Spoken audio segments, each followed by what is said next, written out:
마태복음 16장은 이때까지 우리가 읽었던 15장까지와는 달리 신약 성경 최초로 교회라고 하는 단어를 우리 예수님께서 사용하십니다. 그리고 이때까지 한 번도 말씀하지 않았던 예수님이 앞으로 당하실 고난과 죽음과 부활을 처음으로 언급하시고, 그리고 예수님이 가시는 그 길을 제자들도 따라올 수 있도록 준비시키는 그러한 장들이 이제 16장부터 톤이 달라지는 그 장이 이 16장입니다. 생각보다 제자들은 예수님이 기대한 것만큼 믿음이 잘하지 못하고 또 예수님 말귀를 잘 알아듣지 못하고 있는 모습을 보게 됩니다. 15장에 7병 이어로 4,000명이 먹었는데도, 또 5병 이어로 그 앞장에서는 5,000명이 먹었는데 다 배불리 먹었다 했거든요.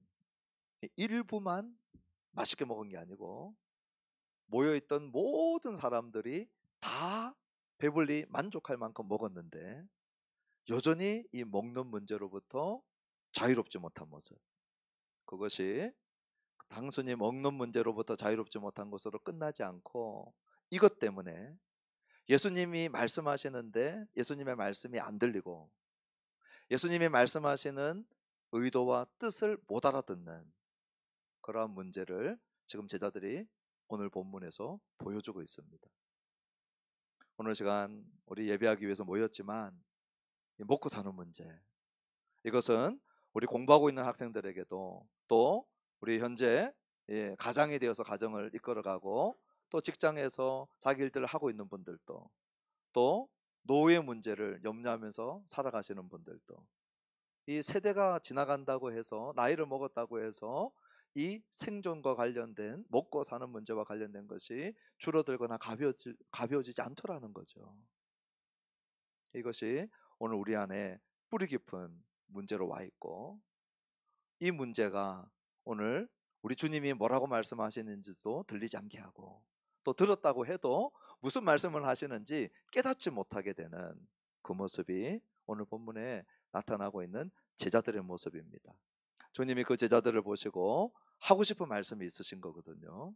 오늘 그 말씀이 뭔지 오늘 우리의 모습도 이 본문 속에서 발견하고, 주님이 정말 제자들에게 가르쳐주고 싶었던 그 말씀들이 오늘 저와 여러분들을 만나 주셔서 우리도 예수님 이렇게 하기를 원하시는구나, 그 말씀 붙들고 이번 한 주간 또 명절 기간인데 우리가 살아낼 수 있으면 좋겠습니다.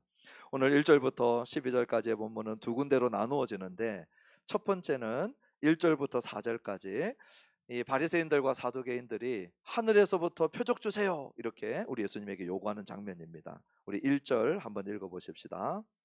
바리새인과 사두개인들이 와서 예수를 시험하여 하늘로부터 오는 표적 보이기를 청하니. 우리 바리새인들과 사두개인들이 손잡고 예수님 앞에 나오는 모습은 되게 어색한 모습이에요. 안중근 의사와 이완용이가 손잡고 나오는 것처럼, 우리 국민의힘과 더불어민주당이 갑자기 막 껴안고 나오는 것처럼 어색한 장면입니다. 왜냐하면 이 바리새인들은 우리가 가지고 있는 구약 39권 다 하나님 말씀으로 받고 있고 천사와 마귀 다 인정하고 부활 신앙을 가지고 있었던 사람들입니다.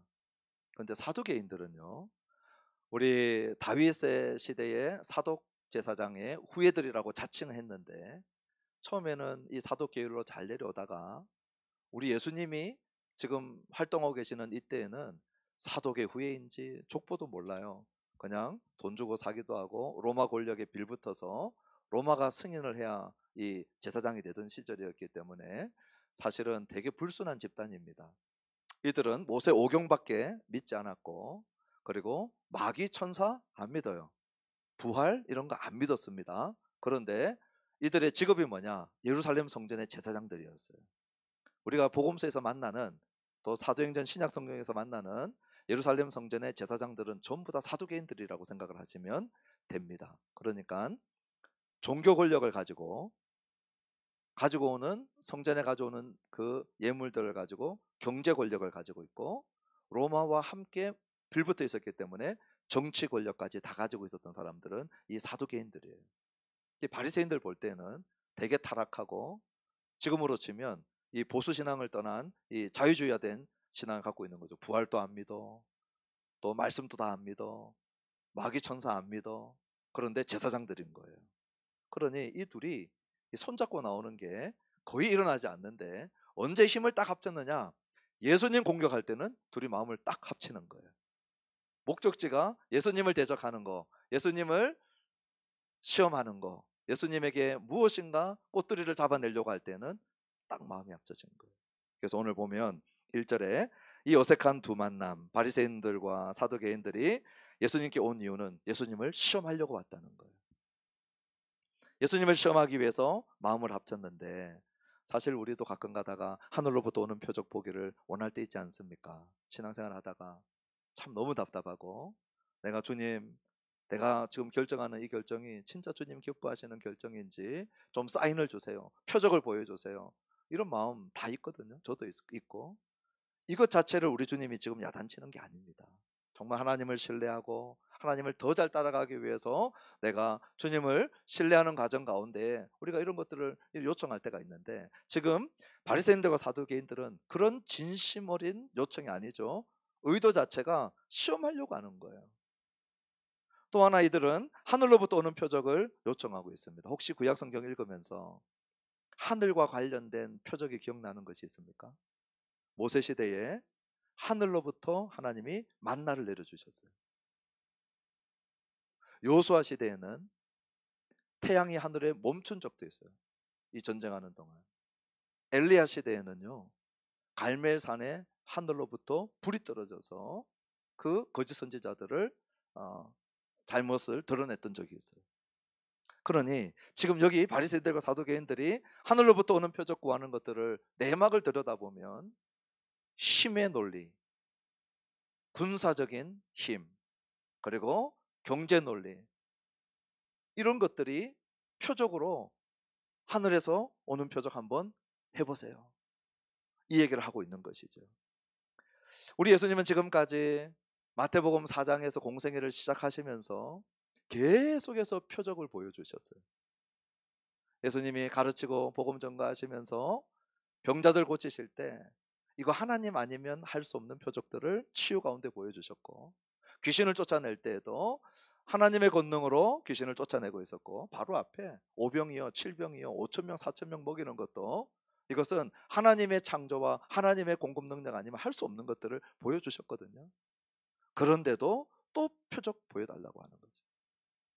이들에게 우리 주님이 주고 있는 말씀입니다. 우리 2절 3절 한 번에 읽어봅시다. 예수께서 대답하여 이르시되 너희가 저녁에 하늘이 붉으면 날이 좋겠다 하고 아침에 하늘이 붉고 흐리면 오늘은 날이 굳겠다 하나니 너희가 날씨는 분별할 줄 알면서 시대의 표적은 분별할 수 없느냐. 날씨는 너희들 잘 분별하는구나. 저녁에 하늘이 붉으면 날이 좋다 하고, 또 아침에 하늘이 붉고 흐리면 날이 굳다 하는데, 날씨보다도 훨씬 더 잘 중요하게 여기면서 분별해야 될 것이 시대의 표적인데, 너희들은 이거는 분별할 줄 모르는구나. 이 시대의 표적이 뭔지를 우리 신약 성경 가운데 마태복음밖에 쓰고 있지 않기 때문에, 이게 도대체 우리 주님 구체적으로 뭐라고 하는지 다른 용례를 우리가 찾아볼 수 없어서 정확하게 성경 전체에서 무슨 의미를 갖고 있는지 모르지만, 우리 마태복음 맥락을 따라오면 분명하게 알 수 있는 것이 우리 예수님이 공생의 기간에 지금까지 보여주셨던 모든 표적들이었어요. 그 표적은 하나님이 예수님 안에서 하나님만이 하실 수 있는 것들을 보여주셨던 표적들이었거든요. 이거 보면 내가 누구인지, 지금 내가 하려고 하는 이 일들이 어떠한 일들인지, 전부 다 구약 성경에서 메시아가 오면 일어날 일들, 못 보는 자가 보게 되고, 못 듣는 자, 말 못하는 자들이 듣고 말하게 되고, 절름발이들이 뛰어다니게 되고, 귀신들이 떠나가고, 이 모든 일들은 구약의 메시아가 오시면 이루어질 일들이라고 우리가 선지서들을 읽어나가면서 지금까지 봐왔던 내용들이죠. 그러니 하나님은 이 모든 것들을 예수님을 통하여 표적으로 보여주고 있는데, 그것을 눈앞에서 보고 듣고 직접 간접적 경험을 했던 자들이 이것을 분별 못하고 있는 이 모습을 4절에 이렇게 바리새인들과 사두개인들을 우리 주님이 이렇게 불러요. 우리 4절 한번 읽어봅시다. 악하고 음란한 세대가 표적을 구하나 요나의 표적밖에는 보여줄 표적이 없느니라 하시고 그들을 떠나 가시니라. 충격적인 호칭입니다. 우리 예수님이 만약에 창기와 세리를 곁에 두고 가르치다가 잘 못 알아듣네. 그러면 창기하고 세리 보고 이 악하고 음란한 세대가 이랬다면 그냥 창기와 세리들이 그렇지 우리가 악하고 음란하니까. 근데 지금 우리 주님이 악하고 음란하다라고 하는 대상이 누구냐면 당대에 제일 경건하다라고 자타가 공인했던 바리새인들, 그리고 성전에서 제사를 집례하고 집도했던 제사장 계열인 사두개인들 보고 세리나 창기에게나 어울릴 법한 얘기를 하신 거죠. 악하고 음란한 세대가 표적을 구한다. 그러니 예수님 머릿속에 이 악한 자가 누구이고 음란한 자가 누구인지 우리가 구약 성경 안에서 우리 주님이 이 악하고 음란한 것을 언급한 적이 있거든요. 우리 신명기 1장 35절을 한번 읽어보십시다. 이 악한 세대 사람들 중에는 내가 그들의 조상에게 주기로 맹세한 좋은 땅을 볼 자가 하나도 없으리라. 출애굽 세대, 광야 세대가 우리 하나님께서 공급해 주시고 먹이시고 보호하시고 인도할 거 끊임없이 의심하던 그들을 지금 주님이 뭐라고 하냐면 악한 세대다 그랬어요. 하나님이 과연 나를 먹이실 수 있을까? 하나님이 과연 나를 보호해 주실 수 있을까? 그것을 끊임없이 의심하고 끊임없이 불신앙했던 그 세대들 보고 주님은 너희들 악하다. 수많은 공급, 수많은 기적, 만나와 메추라기로 반석에서 물을 내고 구름 기둥, 불 기둥으로 하나님이 그 어떻게 인도하셨는지 그것을 보고도 체험하고도 또 의심하고 자고 일어나면 의심하고 그 세대를 악한 세대다 그랬어요. 또 음란한 세대를 얘기합니다. 우리 호세아 1장 2절을 한번 읽어보십시다. 여호와께서 처음 호세아에게 말씀하실 때 여호와께서 호세아에게 이르시되 너는 가서 음란한 여자를 맞이하여 음란한 자식들을 낳으라. 이 나라가 여호와를 떠나 크게 음란함이니라 하시니. 호세아 선지자는 북이스라엘이 제일 잘 살 때 선지자 사역을 했습니다. 우리 북이스라엘 왕 19명 중에 1대 왕이 여로보암이거든요. 그래서 두 번째 여로보암이 나타날 때 그 사람을 여로보암 2세라고 우리가 이름을 지어준 겁니다. 1대 왕 여로보암하고 구별하려고. 지금 호세아는 2대 여로보암 2세, 여로보암 2세 때 주전 한 750년 전후에 사역을 할 때인데 이때 늘 주변에 괴롭히던 이 아람이 완전히 힘이 다 빠졌을 때예요. 그 다음에 이 아수르가 무서운 힘을 가지고 막 치고 들어오는데 지금 이 아수르를 북동쪽에 있는 나라들이 막 공격하고 있었어요. 그러니까 아수르가 이스라엘 공격할 힘이 없는 거예요. 자기 나라 침략하고 있고 괴롭히고 있는 나라들 방어한다고. 그러니까 이스라엘에 평화기가 찾아온 거예요. 괴롭히던 강력한 주변 나라도 없어. 또 자기 나라 일 때문에 우리도 신경도 안 써. 그랬더니 평화의 시대에 무역이 활발해지고 그리고 경제력이 생기고 이러면서 북이스라엘이 이 여로보암 2세 때 엄청난 이 부자 나라가 돼버려요. 그때 하나님이 들여다보니까 이 부유함이 저주가 되더라는 거예요. 이 부유함을 하나님이 공급해 주셨다고 생각하지 않고 그 가나안 신들이 공급했다고 생각을 하면서 그 부유함 때문에 하나님을 떠나버리는 그 세대, 그 북이스라엘을 향하여 고멜과 같다. 너희들 음란하다 그랬어요. 하나님은 남편이 되시고 이스라엘은 아내가 됐는데 아내가 남편을 떠나는 거예요. 아내가 남편에게 마음이 없는 거예요. 아내가 남편을 전혀 믿지 못하고 신뢰하지 못하는 거예요. 그 세대를 보고 음란하다 그랬어요. 오늘 우리 본문의 4절에 보면 악하고 음란한 세대, 바로 바리새인들과 사두개인들을 향하여서 우리 주님이 말씀하시면서 우리 주님이 예수님을 통하여서 하나님이 예수님 안에서 어떤 표적을 보여줘도 광야에서 만나와 메추라기가 하늘에서 내리시듯이 우리 주님이 4,000명, 5,000명 먹여도 우리 주님 안에서 일어나고 있는 이 놀라운 역사, 그리고 하나님이 이렇게 공급하시는구나, 이렇게 보호하시는구나, 이렇게 인도하시는구나 믿지 못하고, 그리고 명색이 바리새인이고 명색이 사두개인인데 그러나 그들이 하나님을 신뢰할 줄도 모르고 또 하나님 사랑하는 마음도 없고 그들을 향하여서 음란한 악한 세대라고 말씀하고 있는 것이죠. 오늘 예배하는 우리들 가운데 하나님은 구약의 약속대로 메시아가 이런 메시아가 올 거다, 그 약속 그대로 지켰어요. 예수님 보고 있으면 하나님은 진짜 거짓말하지 않는 분이시구나, 하나님은 약속을 지키시는 분이시구나. 그런데 우리는 못 믿어해요. 부부인데 못 믿어, 의심해, 그리고 마음이 떠나버리는 거죠. 그 모습을 오늘 바리새인들과 사두개인들이 보여주고 있고, 오늘 그 모습을 보면서 우리 주님이 너희들에게는 표적 보여주지 못한다, 너희들한테 보여줄 표적 하나 있다는 겁니다. 그게 뭐냐 하면 요나의 표적이라는 거예요. 마태복음 안에서 요나의 표적을 예수님이 이미 12장 41절에 언급했거든요. 그러면 예수님이 왜 이 말씀을 하시는지 우리가 의도를 알아요. 마태복음 12장 41절 한번 읽어봅시다. 심판 때에 니느웨 사람들이 일어나 이 세대 사람을 정죄하리니 이는 그들이 요나의 전도를 듣고 회개하였음이거니와 요나보다 더 큰 이가 여기 있으며. 요나가 가기 싫은 니느웨 나라, 원수의 나라, 이 아수르의 수도였거든요. 억지로 가가지고 거기서 억지로 회개하라고 선포했는데 생각지 않은 반응을 만난 거예요. 니느웨 사람들이 짐승까지 왕부터 다 회개해 버리는 거예요.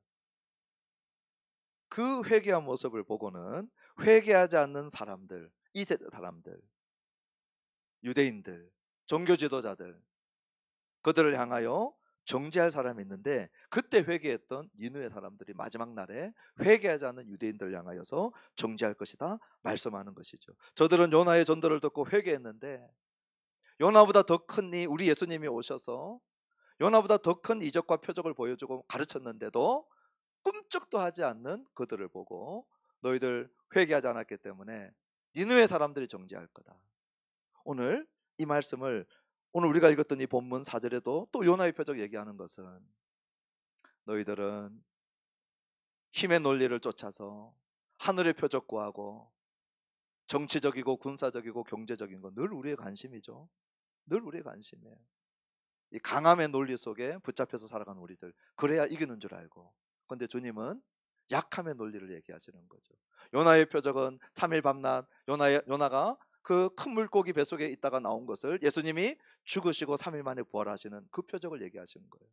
가장 약한 모습으로 죽으나 그 약함을 통하여 하나님의 놀라운 승리, 그 부활을 드러냈던 요나의 표적밖에 나는 보여줄 것이 없다 그러시면서 자신의 죽음을 언급하시면서 오늘 바리새인들과 사두개인 같은 자들을 향하여서 심판의 예고를 하시는 거예요. 니느웨 사람들이 너희들 정죄할 거다. 회개하지 않는다면 니느웨 사람들이 정죄할 거다. 그러시고는 그들을 떠나십니다. 오늘 4절 끝에 보시면 그들을 떠나가세요. 우리 예수님이 왜 떠나가냐면 심판의 경고를 하시고는 등을 돌리시지만 동시에 이 바리새인들과 사두개인들의 영향력이 얼마나 무서운지를 아시는 거예요. 오늘 제자들이 예수님을 이해하는데 예수님이 펼치고 있는 하나님 나라에 대해서 너무나도 빨리 오해할 수 있다는 것을 아시는 거거든요. 그래서 거리두기를 하는 겁니다. 제자들을 보호하고 제자들을 준비시키기 위해서 이 바리새인들과 사두개인들로부터 떨어뜨려서 예수님이 누군지 알아보지 못하고 예수님 하시는 일 감도 못 잡고 있는 저들을 붙어서 같이 놓으면 금방 좋은 영향력이 가는 게 아니고 안 좋은 게 영향을 끼치기 때문에 떨어뜨려 놓는 모습을 보게 되는 거죠. 그것이 이제 5절부터 우리 12절까지의 내용들입니다. 우리 5절 말씀 한번 읽어보십시다. 제자들이 건너편으로 갈새 떡 가져가기를 잊었더니. 제자들의 관심은 항상 누가 뭐래도 떡입니다. 밥이에요. 예. 얼마나 감사한지 몰라요. 그렇죠? 예. 지금 이제 끝나면 점심시간인데 나눔쌤 여기 왔다 갔다 하시는데 저도 밥 생각이 간절합니다. 밥 생각이 잘못이 아니죠. 예, 우리가 밥심으로 산다 그러잖아요. 밥심으로. 이게 전혀 잘못이 아닌데 문제는 뭐냐, 이 밥 문제 때문에 우리 예수님의 음성이 안 들리는 게 문제예요. 지금 또 이제 밥 차리는 막 저 소리 들으면 제 설교가 안 들리지 않겠습니까? 예, 이게 문제인 거죠. 또 큰 문제는 설교를 들었는데 무슨 뜻인지를 깨닫지 못하는 거예요. 이게 밥의 문제가 우리를 다 장악해 버리는 거예요. 예수님이 6절에 그 말씀을 하십니다. 한번 읽어보실까요? 예수께서 이르시되 삼가 바리새인과 사두개인들의 누룩을 주의하라 하시니 누룩은 이 이스트죠. 우리 음식 만들 때 집어넣으면, 빵 만들 때 집어넣으면 푹 부풀어 버리는.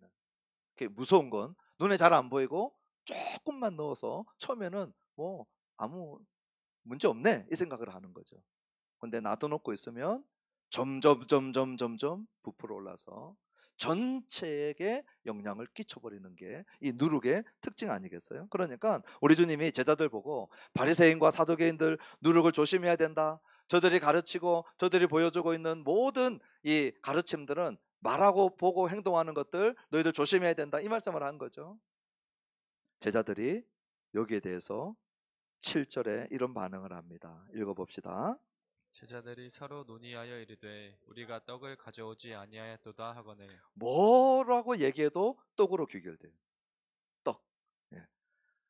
우리가 이 제자들 보면서 야 이렇게 느리고 좀 한심해 보이기도 하지만 이제 우리가 떡 문제 생각하면 밥 문제 생각하면 저와 여러분들은 우리 배달의 민족 아닙니까?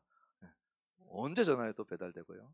또 편의점 뭐 CS, CU, GS, 뭐 이마트 24 곳곳에 있고요.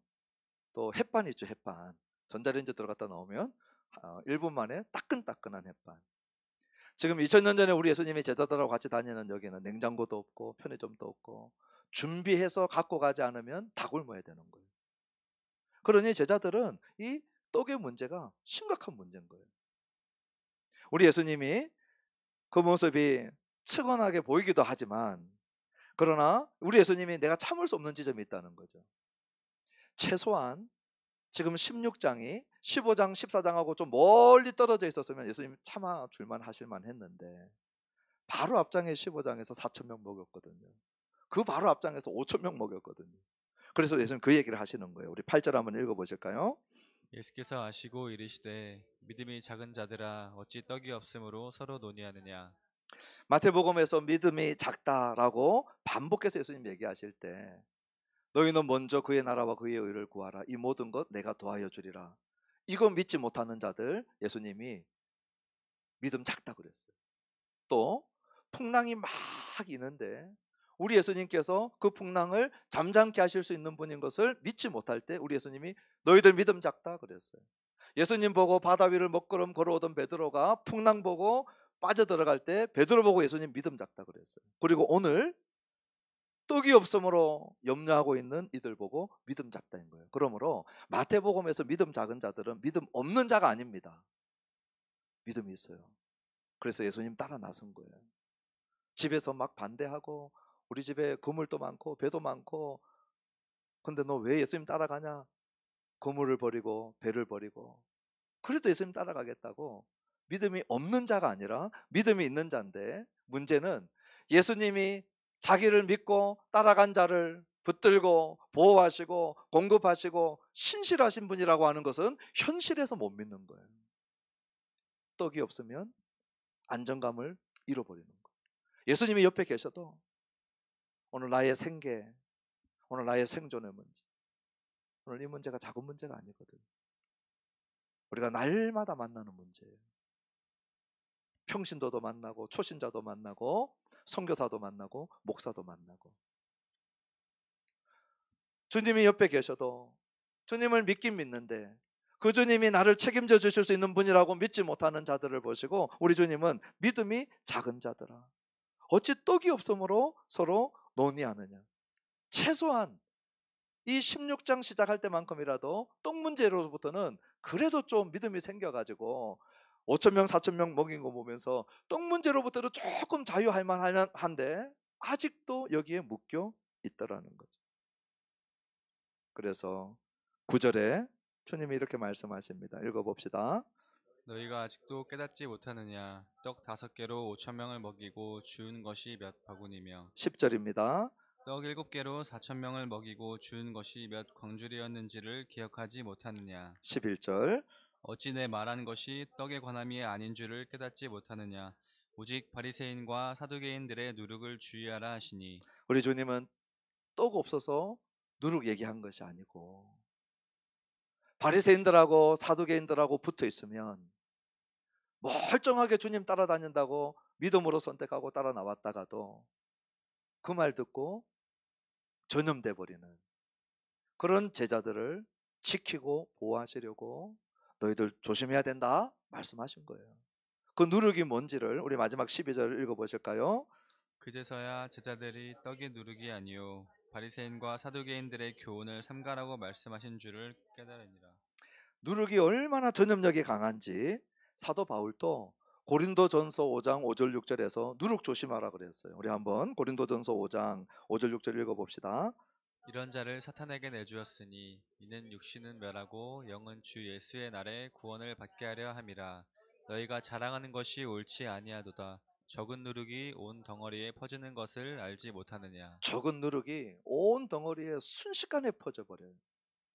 그러면 바리새인들의 누룩, 사두개인들의 누룩이 뭘까? 우리 여러분들의 성경책을 한번 찾아봅시다. 16장 바로 앞에 15장이 있는데 15장 3절 한번 우리 성경책을 펴서 읽어봅시다. 대답하여 이르시되 너희는 어찌하여 너희의 전통으로 하나님의 계명을 범하느냐. 너희들이 만든 전통, 하나님 말씀하고 아무 상관없는 그냥 사람들이 만들어 놓은 그 전통으로 하나님 말씀을 이겨먹는 모습, 이것이 바리새인들의 교훈, 바리새인들의 누룩의 핵심이었고요. 또 하나는 우리 5절 15장 6절 7절 같이 읽어봅시다. 그 부모를 공경할 것이 없다 하여 너희의 전통으로 하나님의 말씀을 폐하는도다. 외식하는 자들아, 이사야가 너희에 관하여 잘 예언하였도다. 일러스되 이들은 외식하는 모습들이 있었어요. 겉다르고 속다르고 사람들에게 비춰지는 것이 훨씬 중요하고 하나님은 안중에도 없는데 입에 하나님 이름 올리고 다니는 외식하는 자들. 이 외식의 전통이 얼마나 무섭냐면요, 초신자들만 무너지는 게 아니고요, 성숙한 성도들도 한 번에 무너뜨려요. 그것이 갈라디아서 2장 11절로부터 14절에 되어져 있는데, 게바는 베드로죠. 베드로가 이방 도시, 이 수리아의 안디옥, 로마 제국 시대 때 3대 도시, 로마가 1대 도시고 이집트의 알렉산드리아 도서관 도시가 2대 도시였고 3대 도시가 이 수리아, 우리 지금 시리아죠. 수리아의 안디옥이었거든요. 완전 이방 도시입니다. 이 이방 도시에 베드로가 지금 방문을 한 거죠. 바울과 바나바를 1차 선교여행, 2차 선교여행 그 보내었던 그 핵심 세계 선교의 핵심 교회, 이 안디옥 교회에 예루살렘 출신의 게바가, 예루살렘 교회에서 파송한 게바가 와 있었는데, 게바가 바울의 복음 듣고 그리고 이방인들도 복음 듣고 하나님 백성 되고 성령 받는 거 알고 이방인들하고 교제하는 거 아무 문제 없었거든요. 그런데 예루살렘에서 올라온 유대인들이 오니까 밥 먹다가 밥상을 뛰쳐나온 거예요. 이방인하고 난 밥 먹은 거 숨기려고. 그 모습 속에 멀쩡하던 바나바, 그 성숙한 바나바 아시죠? 바울을 인도했던 그 바나바도 이 외식에 같이 빨려 들어가 버린 거예요. 그 내용입니다. 우리 2장 11절 14절 한번 읽어봅시다. 게바가 안디옥에 이르렀을 때 책망받을 일이 있기로 내가 그를 대면하여 책망하였노라. 야고보에게서 온 어떤 이들이 이르기 전에 게바가 이방인과 함께 먹다가 그들이 오매 그가 할례자들을 두려워하여 떠나 물러가매 남은 유대인들도 그와 같이 외식하므로 바나바도 그들의 외식에 유혹되었느니라. 그러므로 나는 그들이 복음의 진리를 따라 바르게 행하지 아니함을 보고 모든 자 앞에서 게바에게 이르되 내가 유대인으로서 이방인을 따르고 유대인답게 살지 아니하면서 어찌하여 억지로 이방인을 유대인답게 살게 하였느냐 하였노라. 네, 바나바도 그들의 외식에 유혹되었느니라. 이 누룩이 하나 퍼지면요 전체에 영향을 미치는데, 성숙한 바나바도 이 외식의 누룩에 금방 오염돼 버리더라는 거죠. 우리 예수님이 이걸 너무 잘 알고 바리새인들과 사두개인들의 누룩을 조심하라는 거예요. 특별히 사두개인들은 사탄, 천사 이런 거 안 믿어요. 오늘도 제가 우리 한국 교회 안에 신자들 가운데 이 천사의 존재와 사탄과 귀신의 악한 영들의 역사에 대해서 아는 거 말고 내가 정말 이것을 믿고 지금도 우리가 이 시퍼런 영적 전쟁 가운데 있다는 것을 일상 가운데 정말 믿으면서 살아가는 사람들이 얼마나 있을까. 오늘은 과학의 시대고 오늘 이 의료기술이 엄청 발달된 시대고, 이런 시대에 막 귀신 얘기하고 약한 영들 얘기하고 이런 거 하지 말라는 거죠. 전부 다 그냥 과학적인 방법으로 해결하는 거지, 무슨 영적인, 이미 사두개인들의 누룩에 물들어 있는 거예요. 영생, 부활, 부활 생명, 이것이 우리 신자들에게 주어져 있어서 우리 안에 부활 생명이 꿈틀거린다 얘기하면 그 별로 실감나지 않는 얘기입니다. 그냥 이 땅에서 잘 사는 게 신앙생활의 핵심이지, 영생과 부활 생명과 뭐 이런 거 얘기하지 말라는 거예요. 그 얘기 있지 않습니까? 하루살이하고 메뚜기하고 엄청 친해져 가지고 그냥 정분을 쌓고 이제 헤어지게 됐는데, 너무 아쉬워서 메뚜기가 내일 보자 그랬더니 하루살이가 내일이 뭐야?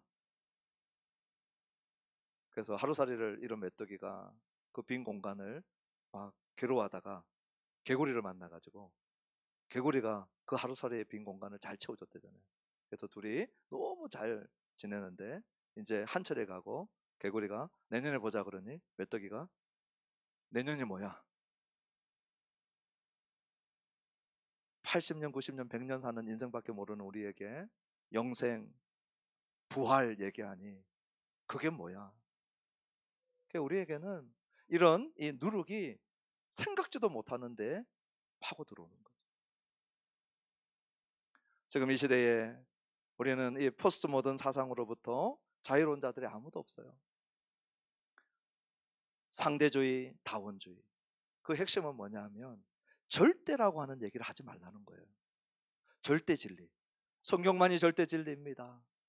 유일한 구원자. 그런 얘기 하지 말라는 거예요. 그 되게 관용적이지 못하다는 거죠. 그래서 이 절대 진리를 외치는 우리 기독교는 이 포스트 모던 사회에서 공격의 대상이 될 수밖에 없거든요. 근데 가만히 한번 생각을 해보면 이 포스트 모던주의자들이 외치고 있는 이 상대주의는 절대적 상대주의죠. 그들이 그렇게 공격하는 절대적인 것에 반대하는 그들이 상대주의를 절대화시켜 놓았거든요. 다 절대적으로 상대화되어야 된다, 그런 모순이 있는데 그 사상, 그 누룩에 한번 물들면 절대적 신앙의 얘기를 믿고 외치기 꺼려하는 거예요. 누룩이 파고든 거죠. 오늘 이 시대에 수많은 우리 성도들의 신앙생활을 오염시키는 누룩 중에 하나는 저는 이 소비주의로부터 자유롭지 않다 생각을 하는 거예요. 돈 쓰면서 내 존재감을 느끼는 거죠. 이마트와 롯데몰과 신세계가 교회보다 훨씬 좋은 거죠. 교회는 예배드리고 돌아와서 막 은혜 받은 것도 없는데 신세계 한번 갔다 오면 은혜 충만하고, 이마트 갈 거 생각하면 막 가슴이 뛰고, 내가 소비하면서 내 존재감을, 내가 살아있음을 막 느끼면서 교회 와가지고는 그런 생동감, 살아있음, 기대감 하나도 없고, 이미 미디어와 CF와 수많은 선전물과 이런 공격들을 다 받아가지고 우리도 모르는 사이에 잘 경계하고 살아간다라고 생각하지만 이런 누룩들이 다 퍼져 있는 모습. 또 하나가 이 외모지상주의죠.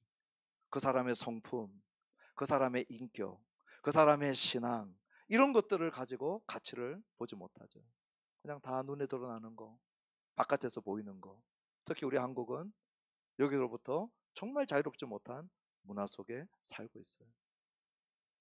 오늘 저와 여러분들이 우리 주님이 제자들에게 하시는 말씀, 바리새인들과 사두개인들의 누룩을 정말 조심해야 된다. 오늘 말씀을 마치면서 오늘 우리의 모습을 한번 돌아볼 수 있게 되기를 바랍니다. 혹시 나는 사두개인들과 바리새인들처럼 표적 구하는 신앙이 아닌가? 그 표적도 하나님 말씀은 신실한 그 말씀은 나는 신뢰하지 못하고 오늘 내가 원하는 힘의 논리에 따라서 나는 이 힘을 갖고 싶은데, 이 힘 있는 구원자, 힘 있는 메시아 원하는데 하늘에서 불이 떨어지고 하늘에서 막 만나가 떨어지고 하늘에서 직업이 떨어지고 하늘에서 뭐가 뻥뻥뻥 떨어져서 그런 힘 있는 메시아, 그 메시아 나는 찾고 싶은데 내가 표적을 구해도 그런 것들을 충족시키는 표적을 구하는 모습을 보고 우리 주님이 악하고 음란하다 했어요. 오늘 우리는 주님의 목소리 잘 들리십니까? 오늘 여기 앉아 있는데 또는 한 주간 성경을 펴서 주님의 목소리 잘 들리십니까? 잘 안 들리면 안 들리는 이유가 뭘까? 오늘 주님 제자들 떡 걱정한다고요. 주님이 옆에서 속삭여도 안 들려요. 음성은 이 귀에 작용을 통해서 들었는데, 고막을 통해서 잘 들었는데 뜻을 못 알아들어요. 오늘 이 생존의 문제, 생계의 문제, 오늘 이것이 주님의 음성마저도 듣지 못하게 만들고 또 그 뜻도 알아듣지 못하게 만들었다면, 오늘 이 더디고 오늘 이 무딘 제자들의 모습이 오늘 우리들의 모습이잖아요. 시작할 때 말씀했던 것처럼 초신자나 선교사 목사나 다 이 생계의 문제 앞에 약해집니다.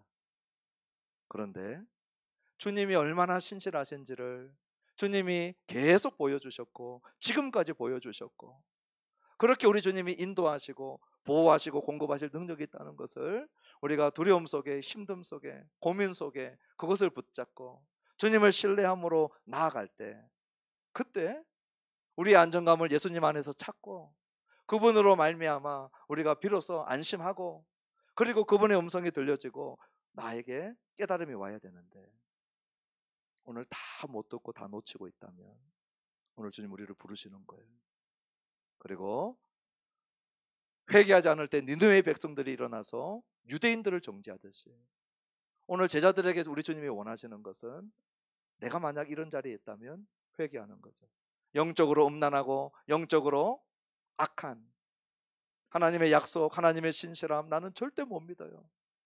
그런 자리에 있다면 오늘 저와 여러분들은 돌이키고, 제가 이 말씀을 마치면서 네 가지 땅에 떨어진 씨앗 비유 잘 아시죠? 길가, 돌짝밭, 가시밭인데 하나같이 말씀이 열매를 못 맺어요. 길가는 그냥 떨어지자마자 바로 빼앗겼어요. 와닿지도 않았어요. 돌짝밭은 외부에서 어려움이 오면, 바깥에서 어려움이 오면 햇볕 한번 딱 비치면 말라 비틀어져 버려요. 가시밭은 그거 다 이겼는데 내 안에 있는 욕심 때문에, 세상의 염려 때문에 가시에게 영양분 다 빼앗겨 가지고 말씀이 열매를 못 맺어요.